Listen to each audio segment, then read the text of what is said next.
Hi guys, this is Mr. Tan, and today we're looking at international marketing, specifically focusing on P6 of the Pearson's specification.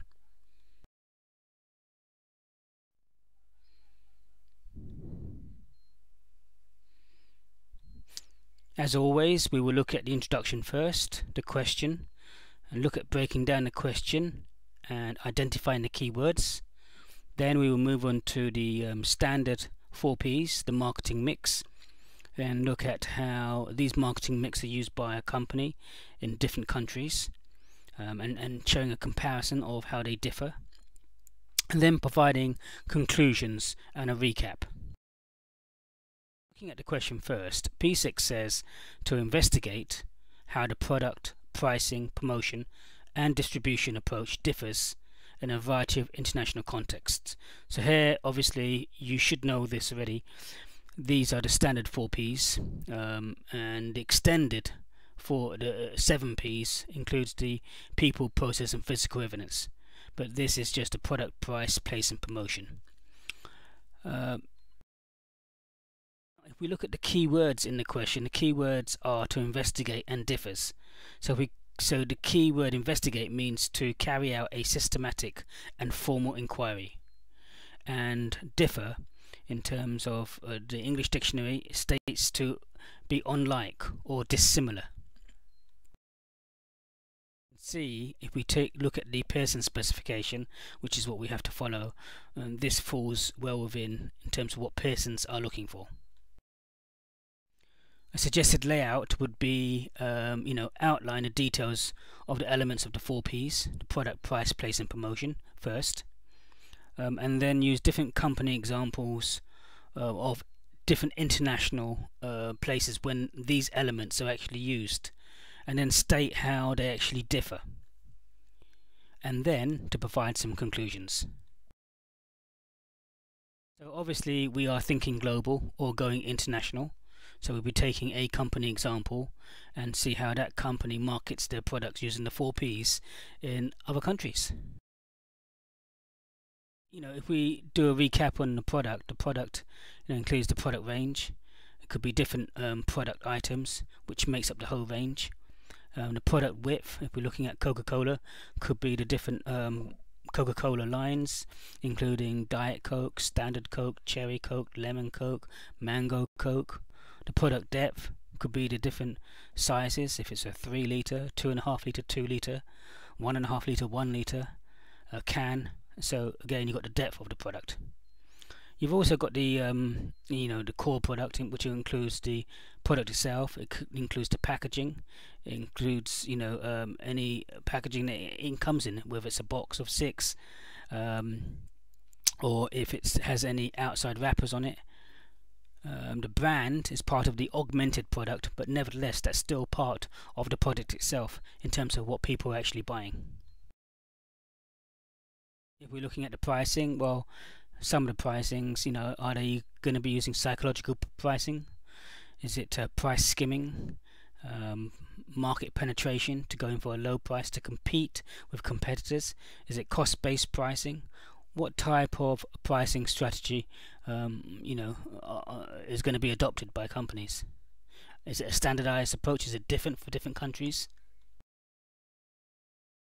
What about the promotional mix? The promotional mix includes advertising, sales promotion, public relations, personal sales and direct sales. And advertising itself has a variety of different elements. Likewise, there's sales promotion, public relations. So what's going to be the mix, and how do they differ from different countries? And the place, what are the distribution channels? What are the location types? You can see, if we look at the product, price, place and promotion again, it includes the design, the quality, the functionality, technology, branding, the packaging, services, availability, warranty. The price, what is the strategy going to be? Is it a list price, discounts, allowances? How are they pricing it? Is it the same standardized approach, or is it a different approach? What approach does that company take place? Trade channels, coverage, locations, transportation, logistics, e-commerce, promotions. Again, we've looked at advertising, personal selling, sales promotion, public relations, direct sales, corporate identity, and formal promotion. So you know, we don't need to go into too much detail in terms of the 4 Ps, in terms of going into all the detail and all the different elements, but we do need to give a brief overview in terms of the the 4 Ps and what it consists of, but not too much detail at this stage. This is just really an introduction. We are thinking globally and international. We're talking about people around the world, people who may be similar in different markets, or dissimilar in other markets, depending upon which market they reside in. So you need to take a company example, and the company example I'm going to take is going to be IKEA, and I'm going to be looking at not every aspect but elements of the product, price, place and promotion, and to see how these may differ from one country to another. Majority of people have seen the brand of IKEA. Majority of people, you may or may not have been to an IKEA's home furnishing store.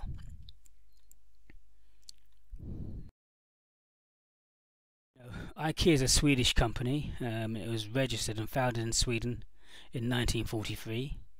And IKEA, since inception, the company vision has been to create a better everyday life for the people. So to create a better everyday life for the people.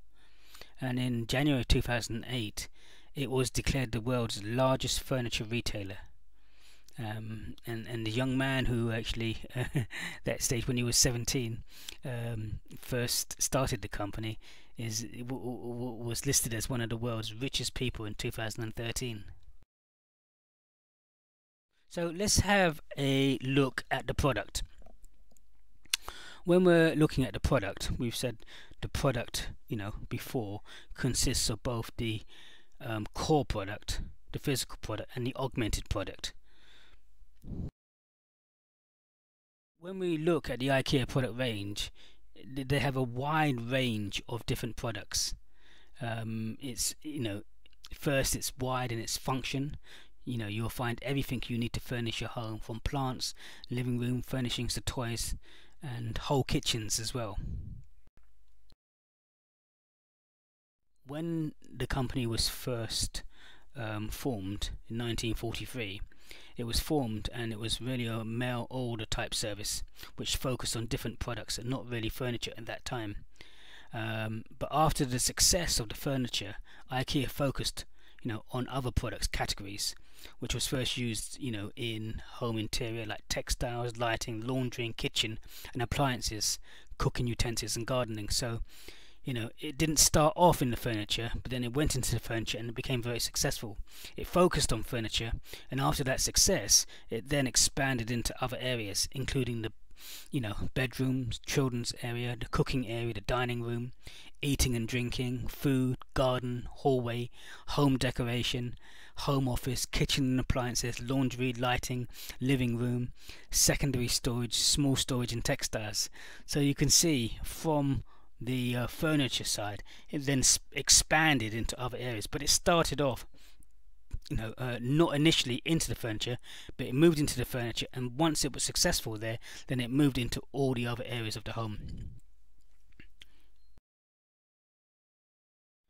When we look at the stores in Sweden in terms of the range of products that they actually stock, we can see that the range of products actually differs from other countries in terms of the product range that might be stocked in a store. Typically, there are 6,000 to 7,000 product ranges, different items available in the IKEA stores in Sweden, as opposed to an average of about 10,000. Well, if you look at their online stores, they have a whole catalogue of all their products online, which consists of about 12,000 products, so the range of 12,000 different products, as opposed to 10,000 products being in their stores on average. But in comparison to the stores in Sweden, the ranges seem to be a lot smaller, between 6,000 and 7,000 product range. Now, all products in IKEA in the world have the Swedish name branding IKEA.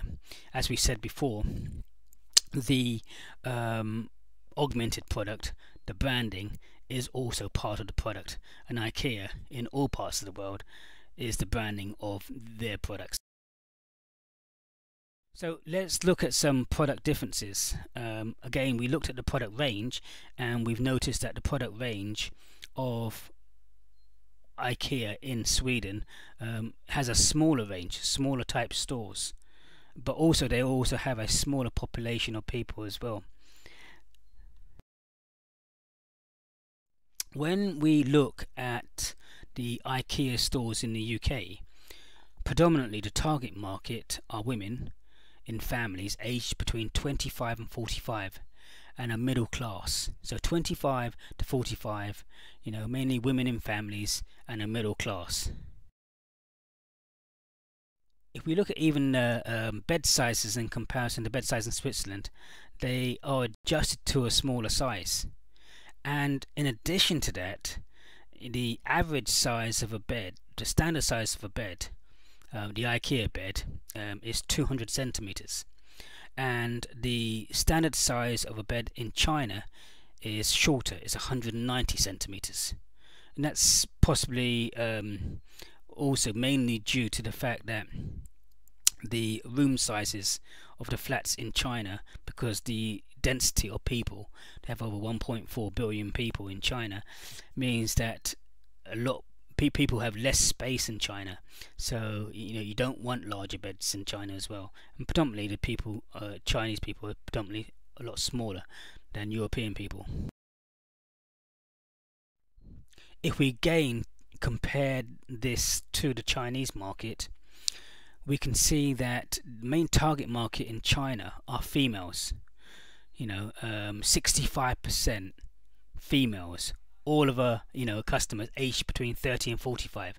So we can see a different type target market in China as opposed to the UK.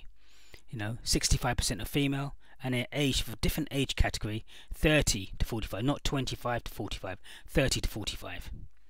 And their product ranges actually differs for the Chinese market. So for the Chinese market specifically, IKEA have actually looked at the cultural differences and actually tailor-made products to fit the flat and the sizes of the properties in China. So taking into consideration that a lot of flats actually have balconies, so that space there is very precious to the Chinese.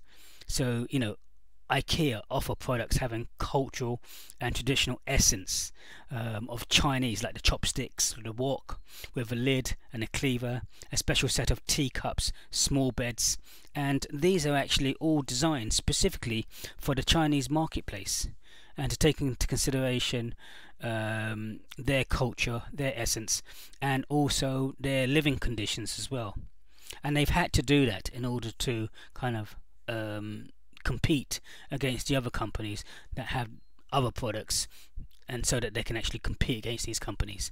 So this is another way in which the products actually have differed in terms of tailor-making specific products for the Chinese marketplace, and also looking at the bed sizes of 190 centimeters standard for the Chinese marketplace as opposed to 200 centimeters.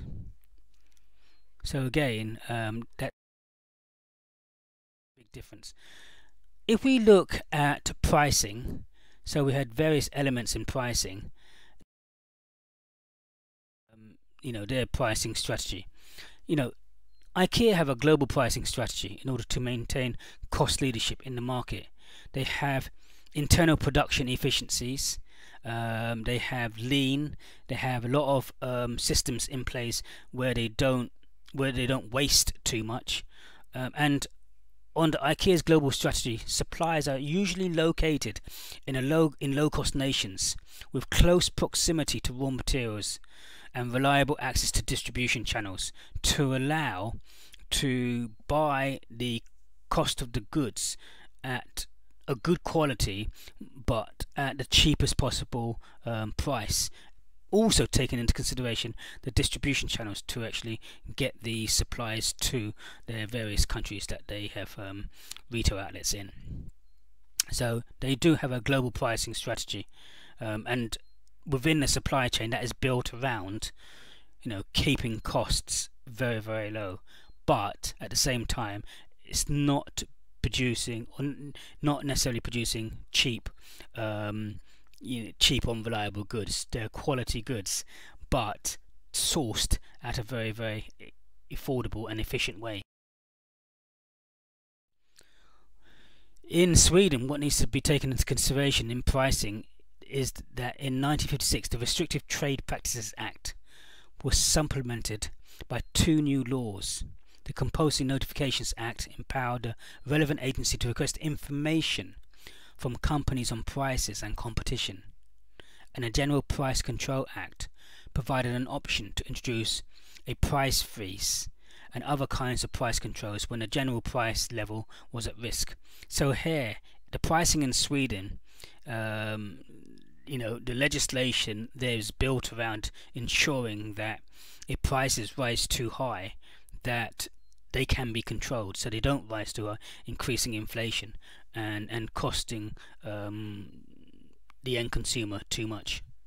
So again, another reason why IKEA would need to adopt this low-cost global pricing strategy to make sure that they can still make the profits they need to make by the cost savings and the efficiencies that they've implemented within their supply chain. When we look at the Chinese market now, so we know that there's a low-cost pricing strategy which is affordable to people worldwide. But when we look at the Chinese market now, the Chinese are famous for their reluctance to spend their money. Due to this reason, IKEA launches the low price strategy when entering the Chinese market, while other Western retailers, set their prices 20 or 30% higher than the local markets in China. So other retailers going into China sets it high at 20-30%, not IKEA. The IKEA's low pricing strategy in China does not make a great effort in attracting customers. It does make a great effort in attracting customers, and it helps to expand them, market share. But what they've also done, in Beijing, IKEA have launched a new strategy called the lowest price in Beijing. According to this new strategy, the price is going to be 20% cheaper than other home furnishing stores. So we can see that IKEA are really going for a market penetration strategy to try and penetrate and compete against other companies in that marketplace selling this type of furniture. And they are not doing it a little bit cheaper, they're doing it 20% cheaper, doing a lot cheaper. Now if we look at India, for instance, the product target retail price in India will be estimated through the matrix, which consists of 3 basic product ranges.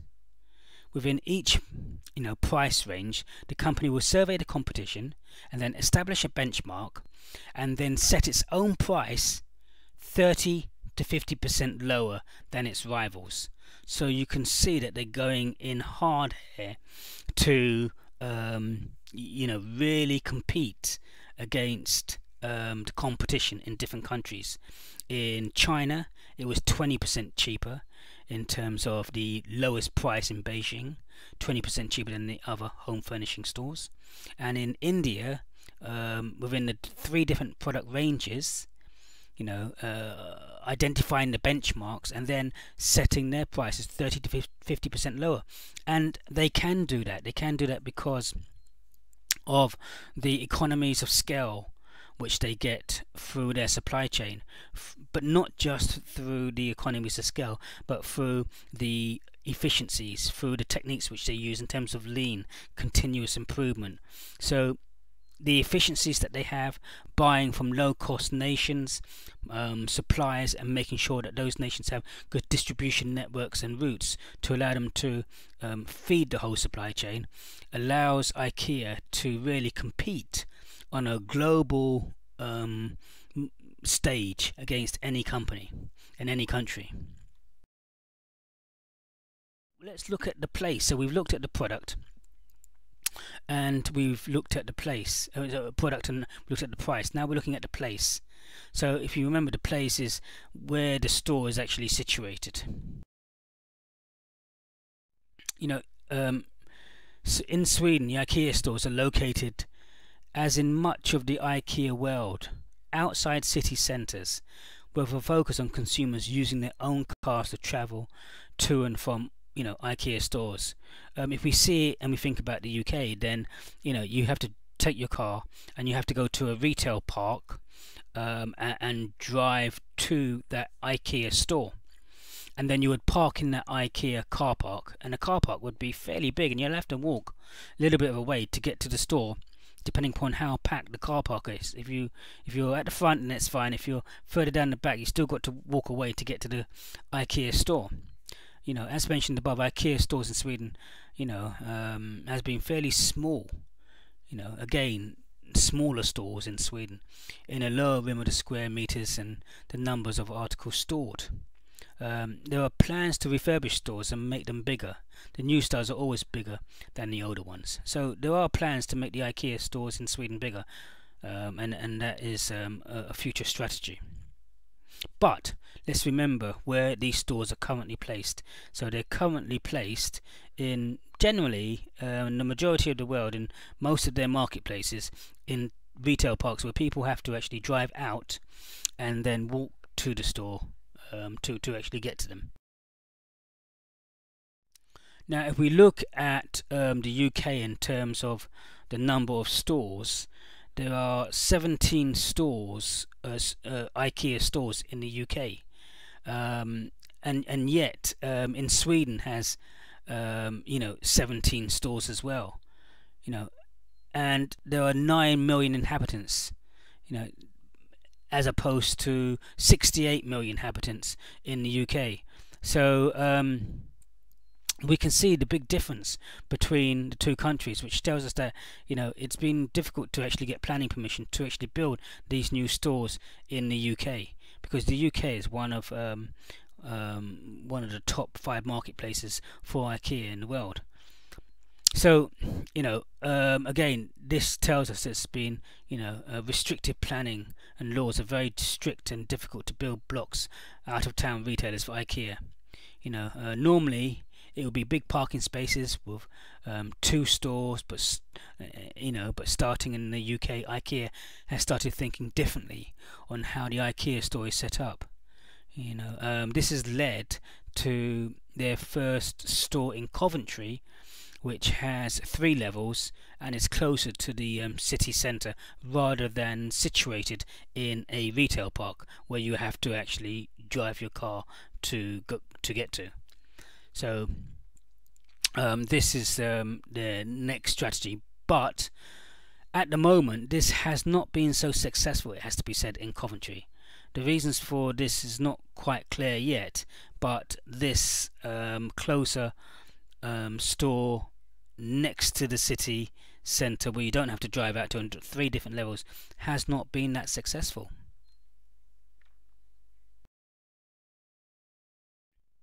So if we look at location and store formats, the big box IKEA format is usually in China, where shopping traditionally is done locally, with and with specialist stores. IKEA stores in China are located closer to city centres than what is the case in other parts of the world, where IKEA stores are usually located well outside the city centre and suburbs. So we can see the big difference here in terms of place, in terms of IKEA stores, and looking at China as opposed to the rest of the world. So predominantly they are outside city centres and retail parks, where you have to actually drive to get to. Apart from the store in Coventry, which they were trying, but that hasn't been that successful. But in China, the format is different. It's closer, the IKEA stores in China are closer to the city centre, and designed differently, more of a specialist, the big box IKEA format is unusual in China, where shopping traditionally is done locally, and with specialist stores. So completely different setup, completely different location in terms of place adopted in China as opposed to the rest of the world. What about promotion? So we looked at the product and the price and the place. Well, let's look at promotion. Well, IKEA's promotional strategies and advertising campaigns are based on unique marketing conditions and cultural sensibilities of each country, which vary significantly across markets. When we look at the message must be designed and presented so that it is clear and that it is what is marketing. It must also be clear who is responsible for the marketing in Sweden's promotional policy.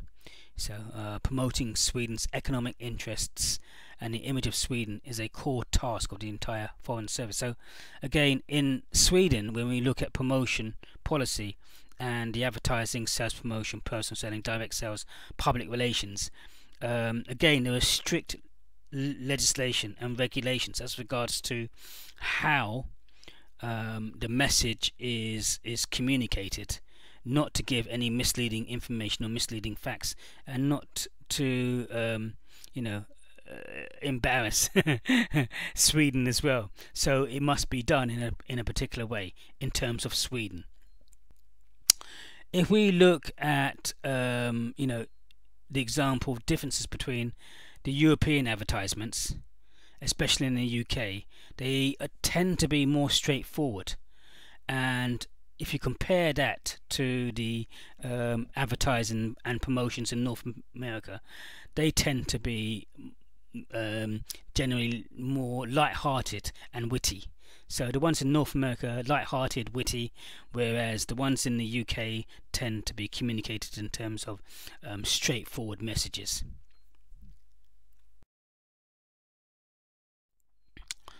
When we look at the advertising in China is regulated by the 1994 advertising law. The law Article 3 stipulates that the advertising must comply with the requirements of the construction of social, spiritual civilization. Article 7 adds that it must uphold public morality and professional ethics, protect the national dignity and interest, and that it must not hinder social stability. So again, like Sweden, there are strict promotional laws in terms of what can be done and what needs to be communicated and how it should be done, and what things you cannot do in terms of the culture of China. So again, this is actually quite similar to most countries in terms of the advertising standards and what can and can't be said in the way it is said. In the UK, you can communicate a message, but you can't pass off to make it look as if you are trading as one company but not another company, passing off. And so you mustn't give any false or misleading claims. So in every country there are going to be legislation and laws that the advertising and messages must conform to. So let's look at some differences. If we look at the promotion, for instance, one of the big differences are the catalogues versus brochures. So what is very key to IKEA across the whole world are their catalogues and brochures. So they have their catalogues of their product ranges, which they give out in store, and consumers can go into the stores and take out their catalogues of all their product range and take it home and look at their own leisure.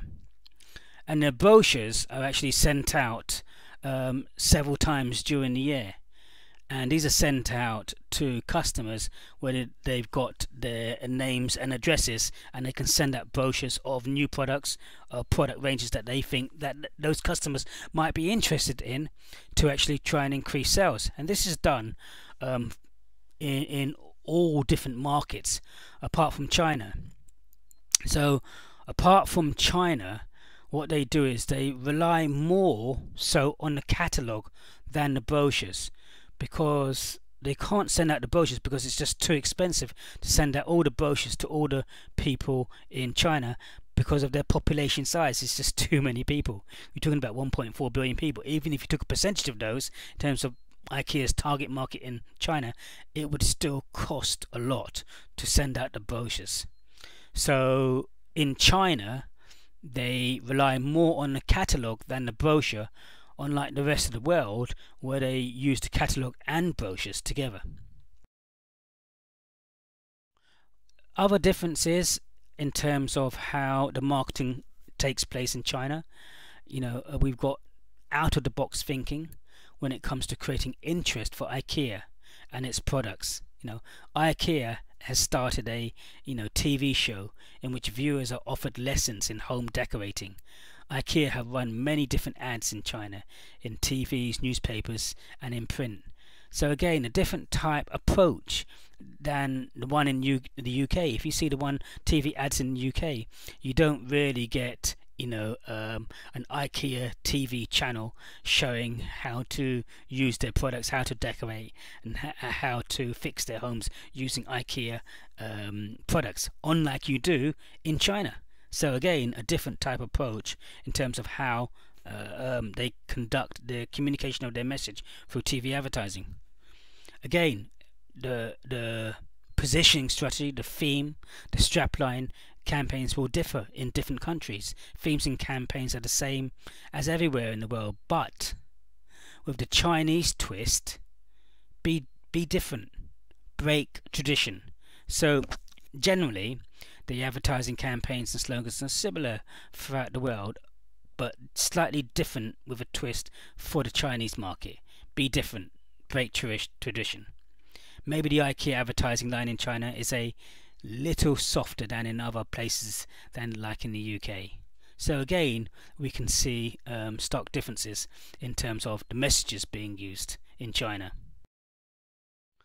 So we've really covered the product, price, place and promotion, and we've kind of provided a brief introduction into the marketing mix, the standard 4Ps, and we have then used IKEA as an example, and we provided different examples in different international contexts, using India, using China, using the UK, using North America, so using different countries for IKEA's products to show how the product, price, place and promotion actually differed. And all these matter. So all we're talking about the differences, how these differences matter. And these differences matter because marketing, as we've said before, is a mutually satisfying exchange at a profit in the long term. A mutually satisfying exchange in terms of identifying the consumer's needs, giving the consumers what they want, and the consumers give you what you want, which is the money. You have an exchange process, both sides are happy, and then you have the repeat purchase. The repeat purchase where the customers keep coming back to you again and again, and also adding to that definition to adopt a global low-cost supply chain strategy with efficiencies and cost savings throughout the whole supply chain, so that within your profit and loss account you are making the maximum sales at the lowest cost of goods, which gives you your maximum net gross profit. And in terms of your administration costs, you kind of reduce your costs, giving you the maximum net profit after you take your costs from your gross profit, giving you your net profit. So and it seems to be a successful story so far. So this is what they're trying to do. A quick brief recap. We looked at the questions in terms of investigating the product, price, place and promotion, and see how they differ in different international contexts. So we used different markets, but we used one company. We identified the keywords there. We looked at, you can look at definition or explanations of the product, price, place and promotion. Remember, we're not looking at the extended marketing mix, but the basic 4 Ps. Yeah, we touched on the 4 Ps.